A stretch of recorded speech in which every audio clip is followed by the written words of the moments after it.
appointment and what you call...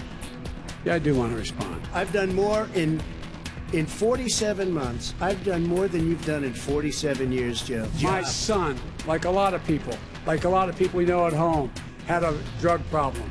He's overtaken it. He's fixed it. He's worked on it, and I'm proud of him. It means you have a fraudulent election. You're sending out 80 million ballots. They're not equipped to. These people aren't equipped to handle it. Number one. Number two, They cheat.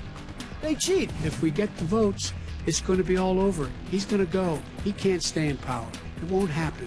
It won't happen. So vote.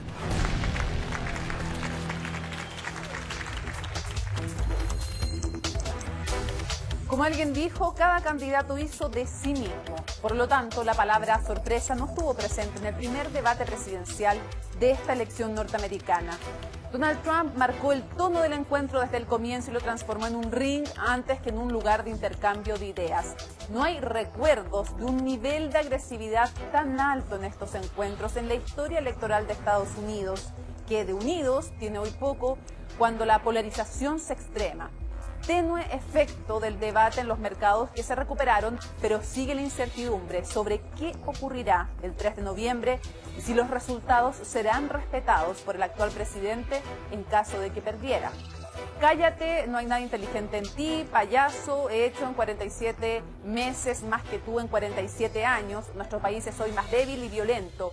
Parte de lo que a duras penas escuchamos ayer de lado y lado. 90 minutos que tenían como temas el historial de cada candidato, la Corte Suprema, COVID-19, racismo y violencia, economía y la integridad de las elecciones. 90 minutos de muchas palabras de ataque y pocas ideas. ¿Quién ganó? Tal vez es mejor decir quién no. No ganó ni el país ni su democracia. Y eso es tan triste como peligroso. Aquí comienza Conexión Global.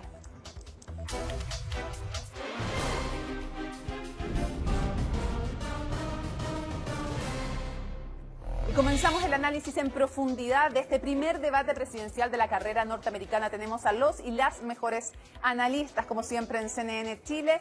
Vamos a presentar quiénes están en Estados Unidos. Comenzamos con Cassandra Sweet, que es analista internacional, especialista en temas internacionales en la carrera norteamericana y, por supuesto, además, doctora en ciencia política. Una breve definición antes de comenzar el análisis. ¿Cómo va a ser recordado este debate? Este debate va a ser recordado como un train wreck, como un choque de trenes.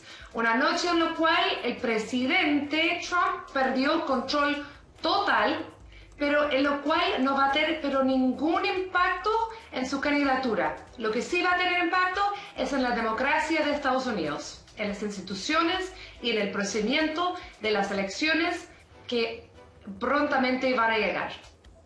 Y también nos acompaña desde Estados Unidos Tonya Hope. Le damos la bienvenida además a nuestro panel. Muchísimas gracias por acompañarnos. Ella es directora del Rough Bunch International Affairs Center de Howard University, que es además el lugar donde estudió ni más ni menos que la candidata a la vicepresidencia norteamericana. Tonya, muchísimas gracias por estar con nosotros. Un honor incorporarte a nuestro panel. ¿Cómo va a ser recordado, a tu juicio, este debate? Muchas gracias, un placer estar con ustedes. Bueno, este debate realmente, como dijo mi amiga del panel, fue un desastre. Realmente es una vergüenza para el país, en mi opinión, que ha dejado nuestra democracia totalmente, horrible. Fue una noche muy triste en términos de una representación de nuestra democracia y vamos a tener que trabajar para restablecerlo a nivel, en la perspectiva a nivel mundial. Tonya, desde Washington, Cassandra Sweet desde Nueva York, vamos a ir a revisar los principales momentos del debate de anoche en la nota de Isel Guerra y volvemos a la conversación. Because you know what? There's nothing smart about you, Joe. 47... Una noche de ataques personales e interrupciones.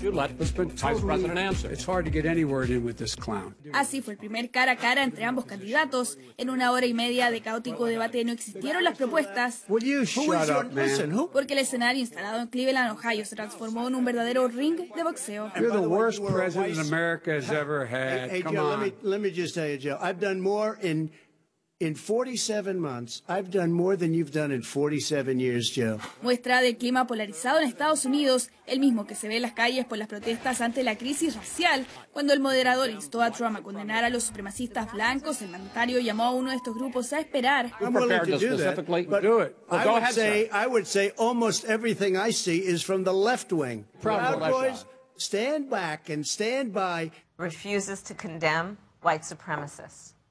And not only that, in addition, has created a number of policies, apparently with pride, which is to end the training on the issue of race. Aferrándose a uno de sus principales puntos de campaña, Trump apeló a la ley y el orden y desafió al candidato demócrata a expresar su postura ante las manifestaciones. You can't even say the word law enforcement, because if you say those words, you're going to lose all of your radical left supporters. La pandemia, la integridad de las elecciones y la nominación en la Corte Suprema fueron otros de los 6 temas de la jornada, aunque en uno de los momentos más personales, Trump arremetió contra uno de los hijos de Biden. Hunter got thrown out of the military.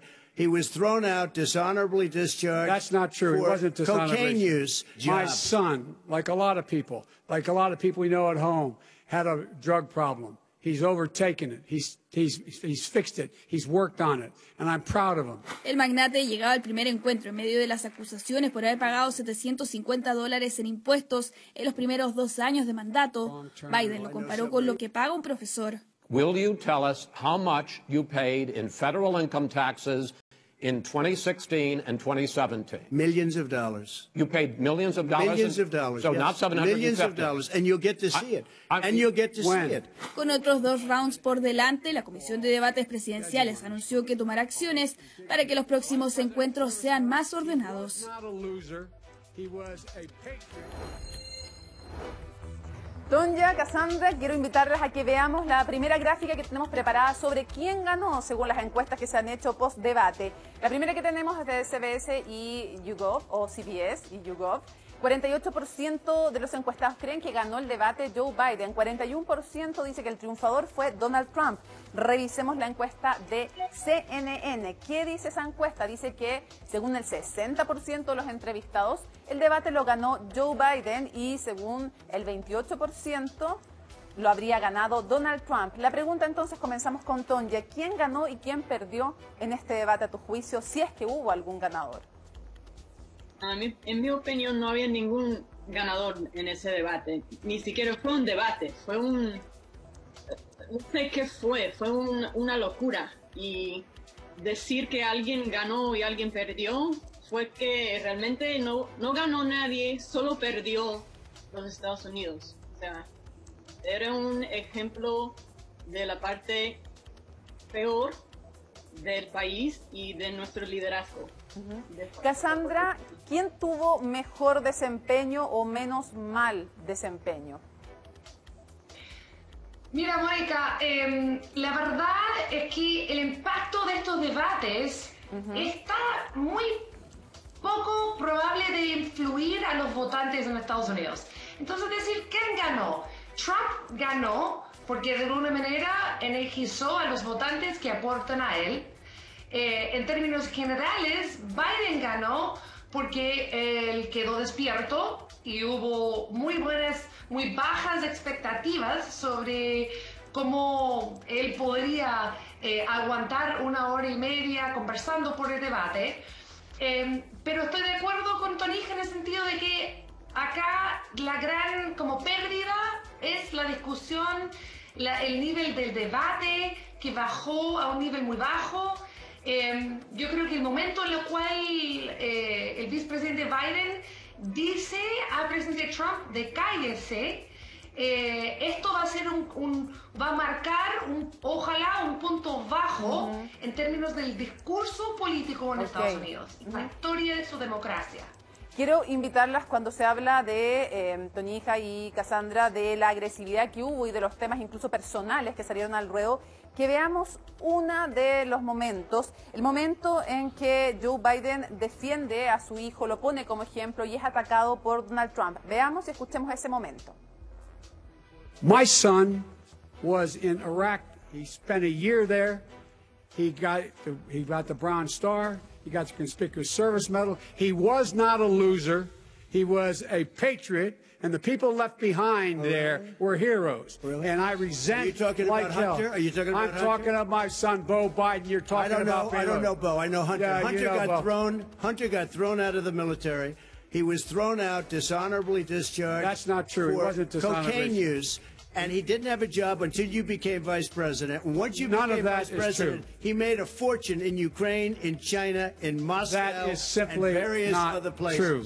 He made a fortune. My son, and he didn't have a job. My son, like a lot of people we know at home, had a drug problem. He's overtaken it. He's fixed it. He's worked on it, and I'm proud of him. Tonija, ¿quién salió mejor parado de ese momento y cuál era la estrategia de cada uno? Yo creo que en este momento salió muy bien el vicepresidente Biden, porque él tomó una agresión del presidente Trump y lo convirtió en un punto positivo en la manera en que él habló con cariño de su hijo y su problema con la cocaína. Entonces, yo creo que para mucha gente en este país que o tiene parientes que ha sufrido por el uso de drogas o ellos mismos que han sufrido, esa manera de convertir esta agresión del presidente Trump en algo positivo, yo creo que salió muy bien para el vicepresidente Biden. Quiero invitarlas a ambas a que veamos otro de los momentos para preguntarte luego, Cassandra, ¿qué piensas sobre este instante? Que algunos se acordaron también de lo que en su momento había dicho el presidente Sebastián Piñera, el presidente chileno, que señala que en 20 años, en 20 días había hecho más que en 20 años de la concertación. Bueno, en otro giro, el presidente Trump también se compara su mandato con la carrera política de Joe Biden. Hay que decir que el presidente Sebastián Piñera dijo que no había sido una buena frase y que se retractaba de aquello. Pero veamos ese momento en el debate norteamericano. He says he's smart because he can take advantage of the tax code. And he does take advantage of the tax code. That's why I'm going to eliminate the Trump tax cuts. And I'm going to eliminate those tax cuts and make sure that we invest in the people who, in fact, need the help. People out there need help. But why didn't you do it over the last 25 years? Because you weren't president. Because you weren't president screwing things up. You were a senator. You're the worst president America has ever had. Hey, Come Joe, on. let me just tell you, Joe. I've done more in 47 months. I've done more than you've done in 47 years, Joe. We've done things that you never even thought of doing. Cada uno tiene sus impresiones respecto a cómo son como líderes Joe Biden y Donald Trump. ¿Cómo se mostró en su liderazgo y en lo que es su historial político el presidente Trump? Cassandra. Lo que Biden transmita es que es un hombre de inteligencia y de empatía. Y él intenta siempre tomar los asuntos que han surgido con Trump, mantener el control al momento de responder y hacer ese giro, ¿no es cierto? Ese giro concreto a políticas y hacer el giro hacia un público para decir, mira, no estamos acá para hablar sobre estos asuntos múltiples personales. En algún momento, ¿no es cierto? Él dijo, no estamos acá para hablar de nuestras familias, estamos aquí para hablar sobre las familias de ustedes, del público de Estados Unidos. Y él intentó en varios momentos, él tuvo más éxito justamente sobre impuestos. Creo que estos fueron uno de los momentos que él tuvo impacto. Sobre las historias de su hijo, también creo que empujó la discusión hacia el hijo Bo, que era el hijo que se portaba bien, que estuvo en el ejército. Pero ese asunto sobre si él va a poder seguir empujando estos temas en su dirección, no le va a ir muy fácil con el primer hijo, Hunter. No sé si recuerdas, Mónica, en una de las discusiones anteriores hablamos un poco sobre este hijo que fue un fiscal público que sí tuvo un problema de drogas, que en algún momento arrendó un auto y lo retornó el auto con su credencial de fiscal público y con una pipa donde fumaba cocaína y lo dejaba ahí en el lugar de arrendar autos. Este asunto, Biden va a tener que volver a responder por eso. Entonces, esa noche fue un buen testeo para ver la manera en que él puede dar ese giro. Entiendo. A ese tipo de asuntos. Veamos lo siguiente, el tema del COVID, que es muy y ha sido y será muy relevante en la campaña. Veamos ese momento y luego, Toñija, te pregunto al respecto de cuánto está pesando este tema en la campaña y cómo se manejó en este primer encuentro presidencial televisado. Veamos. When he was presented with that number, he said, it is what it is. Well, it is what it is because you are who you are. That's why it is. The president has no plan. He hasn't laid out anything. He knew all the way back in February how serious this crisis was. He knew it was a deadly disease.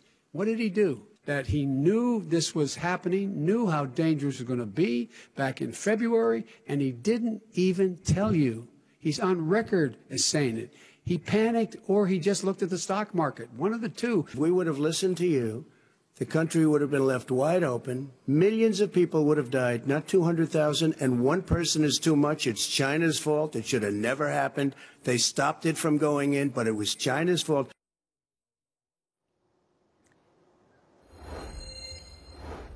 Mija, veamos el tema de COVID.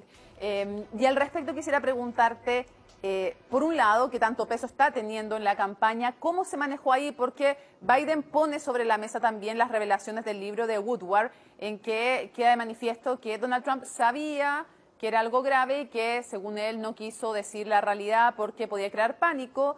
Y Trump también puso su énfasis en el tema económico, que habría sido peor, y también las muertes, como lo escuchábamos, si es que hubiera estado a cargo Joe Biden. ¿Cómo ves el manejo en el debate y cómo ves cómo está afectando este tema a la campaña de cada uno? Realmente yo creo que la gente que apoya a Trump va a decir que él respondió muy bien. Y los que apoyan a Biden también van a decir lo mismo. Si viviendo aquí en Estados Unidos durante ese tiempo, escuchamos al presidente decir que esto se va a desaparecer dentro de poco, no se preocupen, va a ser un milagro, cuando empiece el verano esto se desaparece, no se preocupen. Luego sale lo que salió en el libro de Woodward y todo el mundo se da cuenta de que él sí sabía y realmente no hizo nada. Mantenía la idea de que se iba a desaparecer el virus y realmente no implementó ningún plan. Y aquí estamos después con más de 200,000 personas muertas y todavía no hay un plan. Y decir que Biden iba a ser peor, no sé cómo eso podría ser posible, porque eso es ya un desastre. Antes de que revisemos la siguiente intervención, quisiera preguntarte, en la campaña, ¿cuánto está pesando y cuánto crees que va a seguir en lo que queda del tiempo pesando este tema? ¿Se va a poner el énfasis, como hizo ayer también Trump, en que según él sí va a haber vacuna antes de lo que dicen todos los expertos? ¿Por dónde veis la estrategia, Tonilla, de esta campaña respecto al tema COVID? Pues yo creo que el presidente realmente cree que va a llegar, vamos a tener una vacuna, pero aquí en mis círculos, con la gente con quien yo hablo, y yo trabajo en una universidad que tiene facultad médica, tenemos hospital, y la conversación es que aunque llega una vacuna en octubre, eso no quiere decir nada. Podemos tener una vacuna en octubre, pero eso no quiere decir que la gente la va a tomar, porque la gente tiene miedo, porque no hay pruebas que dice que esta vacuna sí va a servir y no va a tener ningún efecto a los 3, 4, 5 meses. Entonces, no sé, otra vez, la gente que apoya a Trump, sí, tiene vacuna, qué grande ese hombre, pero la gente con algo de sentido común, yo creo, no van a tener tanta prisa en ir a tomar la vacuna. Vamos a tener que andar un poco más a paso y ver cuáles son los resultados científicos de las vacunas que van a salir. Y tampoco creo que va a salir una vacuna en octubre. Así que yo creo que la campaña de Trump está basando mucho en esa esperanza, igual como esperaba que el virus iba a desaparecer así en cuanto llegue el verano. También cree que todo se va a mejorar en cuanto tenemos una vacuna, y no es así de fácil. Las invito a que veamos, a quienes están en sus casas y ustedes también, otro de los momentos que es uno de los temas además tal vez más relevantes de ayer en la noche como tema, no sé si cómo lo resolvieron, que es respecto de la fiabilidad de las elecciones. La integridad se llama como tema de las elecciones, si se van a respetar o no los resultados, si van a ser elecciones limpias o no. Veamos lo que pasó en ese momento y luego lo comentamos. I'm urging my supporters to go into the polls and watch very carefully, because that's what has to happen. I am urging them to do it. But I hope it's going to be a fair election. If it's a fair election, I am 100% on board. But if I see tens of thousands of ballots being manipulated, I can't go along with that. And I'll tell you what, from a common sense, does that mean you're going to tell your people to take to the street? It means you have a fraudulent election. You're sending out. If I win, that will be accepted. If I lose, that'll be accepted. But by the way, if in fact he says he's not sure what he's going to accept, well, let me tell you something. It doesn't matter, because if we get the votes, it's going to be all over. He's going to go. You have it in your control to determine what this country is going to look like the next 4 years. Is it going to change? You're going to get 4 more years of these lies. Show up and vote. You will determine the outcome of this election. Vote, vote, vote. Cassandra, ¿con qué sensación te quedaste después de esta parte del debate y más allá incluso del debate? ¿Qué tan tensa está la situación en respecto de la confianza de los norteamericanos en las elecciones? Mónica, francamente creo que hemos entrado a una nueva época en la vida democrática en Estados Unidos. Hoy he hablado con decenas de otros cientistas políticos, de personas trabajando en estos espacios, de los partidos demócrata, republicano. Hay una preocupación real sobre qué pasará el 3 de noviembre. La gran preocupación número 1 es que en ese mismo día vamos a tener algunos resultados, pero resultados que van a ser muy incompletos. Que en esa misma noche se podría declarar un ganador, pero solo en los siguientes días, cuando se van a estar abriendo los votos hechos por correo, el resultado podría cambiar. Y esto, más la especulación que el presidente ha empujado, esa narrativa de que no debería confiar en estos procesos, crea un ambiente en el cual la gente tiene menos fe en la institución, tienen menos fe en la capacidad del sistema judicial de resolver esos problemas. Y realmente, Mónica, te lo voy a decir ahora, para que la gente en América Latina entiendan que nosotros estamos al borde de una crisis profunda en Estados Unidos. Y lo que podemos ver el 3 de noviembre es el inicio de un proceso que puede durar no semanas, Mónica, sino meses, para definir quién sería el próximo presidente. ¿Cómo ven ambas el próximo paso, que es dentro de los hitos que tenemos, que es el debate de la y el candidato a la vicepresidencia? ¿Qué se puede esperar? Tú trabajas en la casa de estudio, la ex casa de estudios de Kamala Harris. ¿Cómo se ve ese encuentro? Y si este mueve poco la aguja, ¿en qué puede ser relevante ese otro o no serlo? ¿Cómo uno podría esperar las estrategias? Porque son dos nuevas personalidades, son dos personas distintas las que vamos a ver, por más que uno representa a los republicanos y la otra a los demócratas. ¿Qué podemos esperar para que la gente en sus casas vaya aprendiendo y entendiendo de ese encuentro que va a ser el 7 de octubre? La senadora Harris está bien preparada y yo creo que el presidente Trump tenía miedo de ella. y está agradeciendo a quien quiere agradecer de que no está frente a ella y está frente a Biden. Porque lo que va a pasar la semana que viene entre Harris y Pence va a ser algo muy distinta, algo igual que anoche, algo que nunca hemos visto, pero en mi opinión yo creo y espero que va a ser un espectáculo mucho más civilizado, primero, pero ella, de ser tan preparada, ella va a, ¿cómo se dice? Ella va a salir muy bien en ese debate. Eso va a ser un debate, ella va a estar bien preparada y ella no va a dejar que Pence la interrumpa y no vamos a ver nada de que vimos anoche, pero ella está muy lista y está preparada con la plataforma del Partido Demócrata y lo va a representar de manera de lo más alto nivel. Antes de preguntarte otra cosa, Cassandra, a ti quisiera ahondar en un punto, lo que tú mencionabas, Tonilla, respecto de Kamala Harris y Mike Pence. ¿Cuál crees que van a ser las estrategias políticas de cada uno? ¿Qué puntos, qué estrategias, qué tonos va a ir a marcar cada uno ese encuentro? Que es uno, para que la gente sepa en su casa, los debates de los candidatos a presidente son 3 y de los vicepresidentes 1 televisado. ¿Cuáles van a ser los énfasis, las estrategias que debiera tener cada uno para intentar sumar adeptos?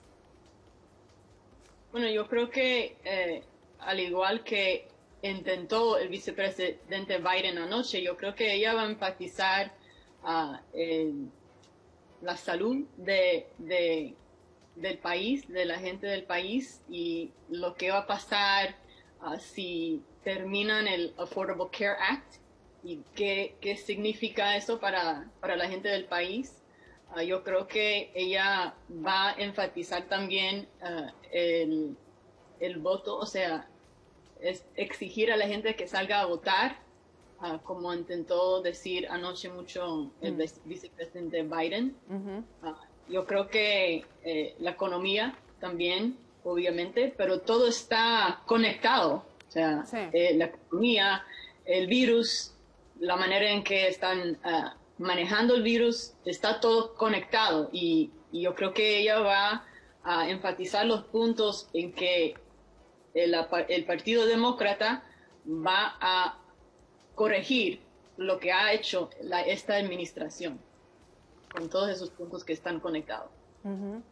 Y Cassandra, se ha hablado ya desde la Comisión Nacional de Debates, que es la instancia que organiza estos encuentros, que se van a hacer cambios, porque ayer ellos mismos reconocen que no fue un debate, que hubo problemas, que no se lograban escuchar, que se interrumpía muchísimo, que el tono tampoco fue adecuado. Y la pregunta es, ¿hay cambios que pudieran hacerse realmente, que hicieran algo diferente? Otros decían, Biden no debiera ir a un segundo debate, lo cual de inmediato los demócratas dijeron, no, eso no es posible. O sea, cada vez que podamos estar frente a los norteamericanos vamos a estar. ¿Qué piensas tú? ¿Se pueden hacer cambios o no? ¿Y hay alguna posibilidad de que no se produjeran los 2 debates que quedan? Mira, hoy obviamente esto ha sido una de las preguntas más fundamentales. El experto en sistemas democráticos, Larry Diamond, con lo cual yo estudié, hoy hice un Twitter que pensé que nunca iba a ver, que era que se deberían cancelar los debates. Ahora tienes académicos, especialistas en democracia que lo único que empujan y quieren es más fomentar más discurso, decir que no se debería tener debates, porque tener un debate de esta manera lastima al sistema democrático más que fomenta un sistema democrático. Estamos en un punto crítico. Yo creo que la campaña Biden podría fácilmente decir, nosotros no lo vamos a hacer sin un compromiso serio de ustedes de que van a seguir las reglas. Pero si hagan eso, toda la campaña, toda la posición de Trump, ellos lo van a tomar, invertir y decir que Joe Biden no quiere hacer un debate con nosotros. Así que no se van a cancelar los debates. Puede ser que hay algunos pequeños ajustes, pero yo creo que vamos a ver un debate de vicepresidente que es en más o menos una semana y luego los dos seguidos debates. Creo que hay poca posibilidad de que se cancelen estas instancias, mismo adelante el espectáculo que era ayer. Quiero agradecerle muchísimo a ambas que nos hayan acompañado desde Nueva York, desde Washington, en este especial de Conexión Global centrado en este primer debate presidencial. Vamos a seguir analizando cada uno de los encuentros y también, por supuesto, el de los candidatos y candidata a la vicepresidencia de la nación, con el hito que eso significa también y además, por supuesto, con el análisis correspondiente. Muchísimas gracias a ambas. Muchas gracias. Chao. Chao. Bueno, y es importante también revisar, como siempre, qué hay que recomendar de mirar en las redes sociales, de reacciones y lo que ustedes a veces no tienen tiempo con tanta información de recolectar y procesar. ¿Quién lo hizo para nosotros? Como siempre, nuestro equipo internacional, Mario Regada. Veamos. Hola Mónica, vamos a seguir hablando del debate o más bien de lo que pasó después de este cara a cara en las redes sociales, porque en Twitter los ataques entre Trump y Joe Biden continuaron y fue el presidente estadounidense el que siguió con sus descargos con esta fotografía o más bien meme con el que el magnate quería dar a entender que no solo enfrentó a Biden en el debate sino también al moderador Chris Wallace, que como sabemos intentó sin éxito calmar los ánimos de un exaltado Donald Trump. ¿Y qué dijo Joe Biden?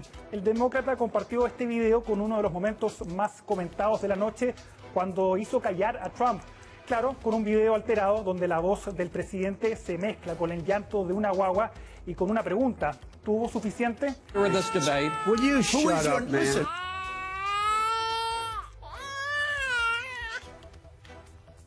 Pero no fue lo único que tuiteó Biden después del debate. El ex vicepresidente también subió este otro video a propósito de la negativa de Trump de condenar la violencia de grupos supremacistas blancos, específicamente del movimiento de extrema derecha Proud Boys o Niños Orgullosos. Cuando fue emplazado por Biden, Trump solo le dijo a ese grupo, Proud Boys, den un paso atrás y estén preparados. Al final del video, Biden comparte las supuestas impresiones en foros del movimiento supremacista a las palabras de Trump. I'm willing to do anything. I want to see peace. Then do it, sir. Say it. Do it. Say it. You want to call him? What do you want to call him? Give me a name. Give me a White name. supremacists and Would you like me to condemn? white supremacists and right Proud Boys, stand back and stand by.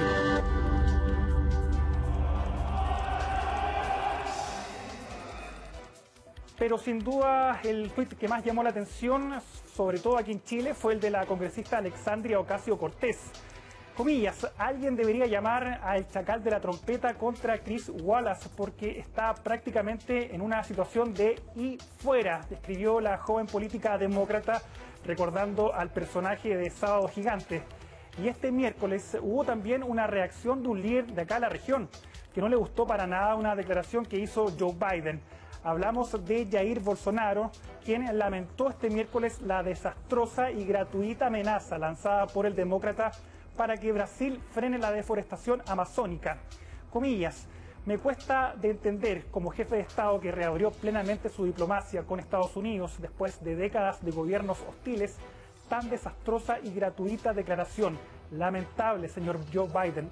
Desde todos los puntos de vista, lamentable, escribió en Twitter el líder brasileño que sabemos es cercano a Donald Trump. Bueno, y ahora, Mónica, te voy a contar sobre un fenómeno que habitualmente se repite en cada elección presidencial en Estados Unidos. Hablamos de la sorpresa de octubre, que es un evento que ocurre en la previa de cada comicio y que en ocasiones ha cambiado el curso de una campaña electoral.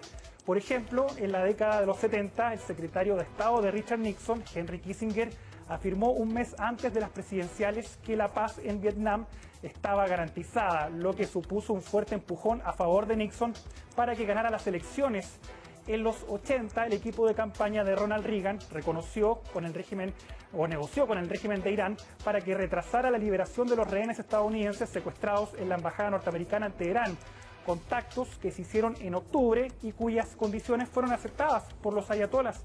Esto le permitió a Reagan ganar la presidencia a Jimmy Carter. En los 2000, la reaparición en video de Osama Bin Laden después de los atentados del 11 de septiembre también es considerada como una sorpresa de última hora que inclinó la balanza a favor de George W. Bush, que logró la reelección frente a John Kerry. Años después, el huracán Sandy pareció haber ayudado al entonces presidente Barack Obama para conseguir su segundo mandato frente a Mitt Romney. Y en 2016, fue en octubre cuando el FBI decidió reabrir una investigación por el supuesto mal uso del correo electrónico de Hillary Clinton cuando era secretaria de Estado. Al parecer siempre hay una sorpresa de última hora en estas elecciones estadounidenses y muchos dicen que este año no será la excepción. La vacuna contra el COVID-19, una intervención militar en Irán o en Venezuela son parte de las especulaciones que se han hecho frente a estas próximas elecciones presidenciales. Mónica.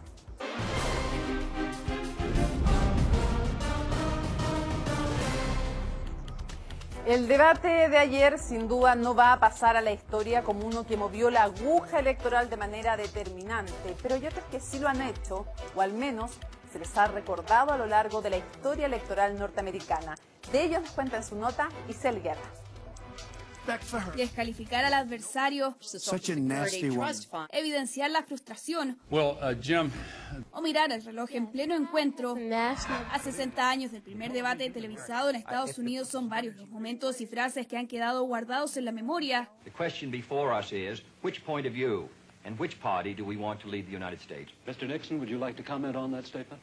I have no comment. Si de frases polémicas se trata, el debate presidencial entre Gerald Ford y Jimmy Carter es uno de ellos. There is no Soviet domination of Eastern Europe and there never will be under a Ford administration. En plena Guerra Fría, Ford, el entonces mandatario que iba por la reelección, lanzó una frase que en su momento fue calificada como un error electoral fatal. I would like to see Mr. Ford convince the Polish Americans and the Czech Americans and the Hungarian Americans in this country that those countries don't live under the domination. En 1984, Reagan ya era el mandatario más longevo de la historia de Estados Unidos y pese a que su edad era un blanco de críticas, el entonces presidente lo usó a su favor. Semanas más tarde ganó la reelección con una aplastante victoria. I will not make age an issue of this campaign. I am not going to exploit for political purposes my opponent's youth and inexperience. Cortesía para responder un ataque que ha cambiado con el paso del tiempo, como cuando Trump y Hillary Clinton se enfrentaron por el rol de Rusia. Everything I see has no respect for this person. Well, that's because he'd rather have a puppet as president of the United States. Con 3 debates antes de las elecciones de noviembre, los encuentros de Donald Trump y el demócrata Joe Biden prometen entrar en la lista de momentos inolvidables. Vamos a seguir el análisis ahora con Juan Esteban Montes, que es director del Santiago Global Center de la Universidad de Notre Dame. Muchas gracias, Juan Esteban, por estar con nosotros. Gracias, Mónica, mucho gusto. Que todo esto iba a ser la sede, tu casa, tu alma mater iba a ser la sede, pero se cambió por el tema del COVID. Efectivamente, Notre Dame se había ofrecido y estaba todo arreglado para que fuera el debate en la Universidad de Notre Dame y finalmente hace un par de meses, yo creo, la universidad anunció que no lo iban a poder hacer por el coronavirus. Además volvieron con las clases con los estudiantes, así que está... Pero de todas maneras Notre Dame ha estado en las noticias por la jueza Barrett. Además, así que tenemos sí. Muchos ilustres de esa casa de estudios. Como tú, a ver, preguntarte lo primero, ¿fue, como muchos dicen, a tu juicio, uno de los debates más sucios y más agresivos de la historia electoral norteamericana el de ayer? Yo creo que de todas maneras, o sea, he escuchado y leído todo tipo de expertos y de comentaristas en Estados Unidos y en el mundo entero usando todo tipo de adjetivos calificativos respecto al debate como lo más feo, horrible, vulgar, todo lo que tú quieras, ¿no? Y creo que realmente lo fue. No es la forma, no es el estilo tradicional. Los debates en Estados Unidos son fuertes, son rudos, mucho más rudos de lo que estamos nosotros acostumbrados, se dicen cosas fuertes y qué sé yo, pero creo que el debate de ayer fue extremo. Ahora, se propone de inmediato por parte de la Comisión Nacional de Debate, que es la que organiza estos encuentros, hacer cambios en las normas para tratar de mantener el orden en una serie de ideas y propuestas que tienen que ser después además consensuadas con ambos comandos. ¿Se puede hacer algo realmente con Donald Trump como candidato que ayude a un mejor debate? Porque muchos decían lo que perdió ayer fue la democracia norteamericana y el intercambio de ideas. Bueno, efectivamente, eso mucha gente está diciendo, muchos norteamericanos, amigos con los que he hablado en estos días, me dicen, es una vergüenza, ¿no? Y están preocupados por la democracia en Estados Unidos.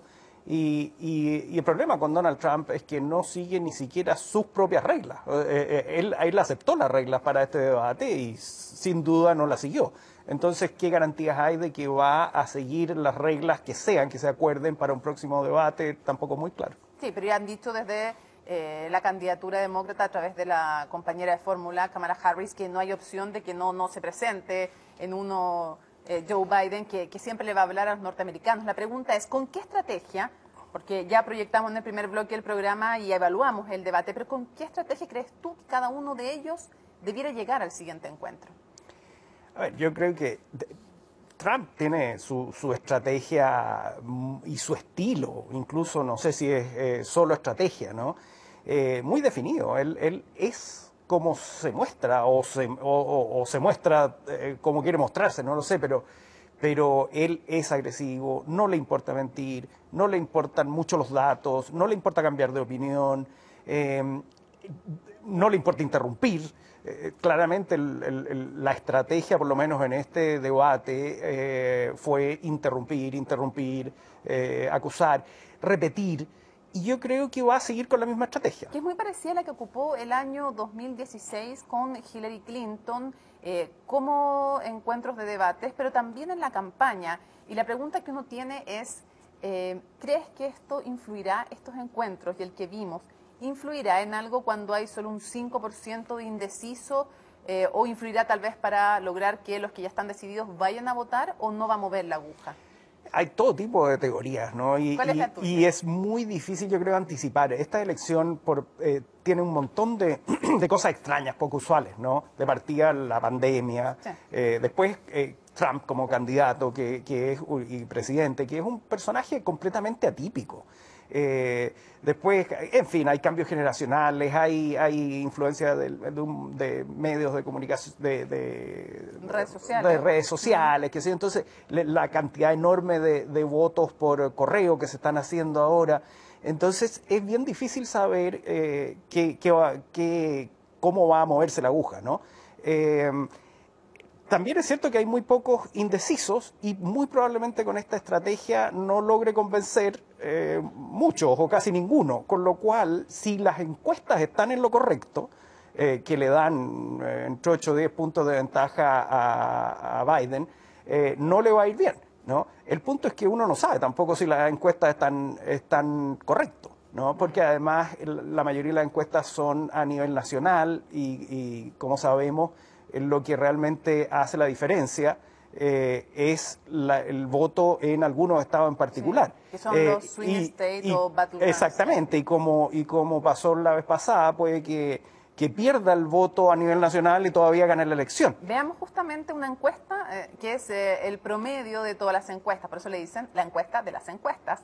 Tenemos el promedio entonces de los sondeos hechos por CNN, ese promedio que es el que vamos a ver ahora. Ya está con un 51% de intención de voto para Joe Biden y 43% para Donald Trump. Ahora, de nuevo, lo hemos explicado más de una vez en este programa, esta es una elección indirecta que se juega estado a estado. En cada uno de los estados norteamericanos, el que obtiene más voto popular en ese estado se lleva todos los delegados para el colegio electoral. El que logra 270 delegados es quien se erige finalmente como presidente. ¿Tú crees entonces que este debate no influyó mucho en los indecisos? Yo creo que no, y en ese sentido es difícil entender cuál es la estrategia de Trump en este debate y en su estilo, ¿no? ¿Y la de Biden? ¿Cuál fue, a tu juicio? A ver, pero volviendo al tema, es difícil saber, mucha gente dice, mira, a los republicanos, en particular a Trump, les conviene que no demasiada gente vaya a votar, ¿ya?